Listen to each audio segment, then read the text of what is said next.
북한이 신종 코로나 바이러스 확진자 발생을 공식 인정한 뒤 세계보건기구 WHO는 상황 파악을 위해 북한 당국과 접촉하고 있다고 밝혔습니다.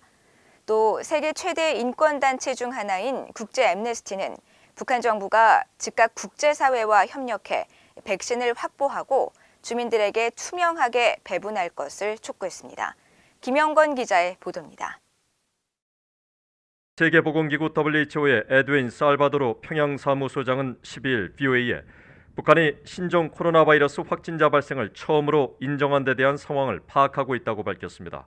그러면서 WHO는 북한의 국가 국제보건규칙 담당자, 보건성 당국자들과 접촉하고 있다고 설명했습니다.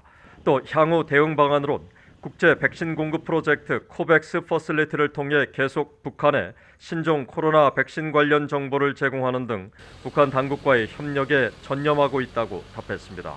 북한이 신종 코로나 확진 사실을 인정함에 따라 그동안 북한의 거부로 배정을 취소했던 대북 코로나 백신 배정 계획에 변화가 있을지를 묻는 질문엔 북한 정부의 결정이 있어야 가능하다는 기존 입장을 다시 밝혔습니다. 코백스 퍼실리티 대변인은 올해부터 백신 배정 방식을 각국의 필요에 따라 변경했고 북한의 백신 접종을 결정하면 기준과 기술적 고려에 따라 백신을 배정할 것이라고 밝혔습니다. 세계 최대 인권단체 가운데 하나인 국제 앰네스티는 북한 정부가 신종 코로나 확진자 발생을 인정하고 최대 비상방역 체계를 이행하겠다고 선언한 데 대해 백신 접근의 보장을 촉구했습니다.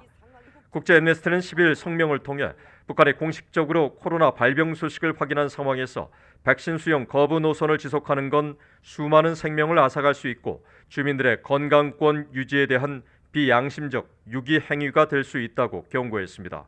또 북한이 세계에서 백신 접근성이 가장 낮고 보건 체계가 가장 취약한 나라 중 하나라는 점을 지적하면서 북한 주민의 건강권 보호를 위해 북한 정부는 차별 없는 백신 접근을 제공하고 대중의 감시를 받는 투명한 백신 분배 계획을 보장하라고 촉구했습니다.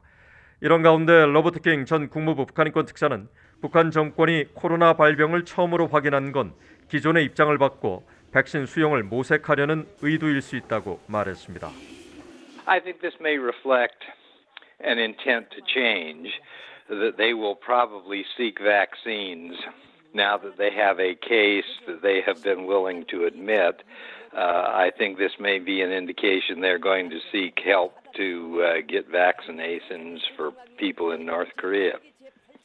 로버타 코엔 전 국무부 인권 담당 부차관보도 비슷한 진단을 하며 다음 주 서울에서 열릴 미얀 정상회담에서 두 정상이 북한 입국과 일부 봉쇄 해제를 필요로 하는 인도적 지원, 특히 코로나 백신 공급을 제의할 수 있을 것이라고 전망했습니다.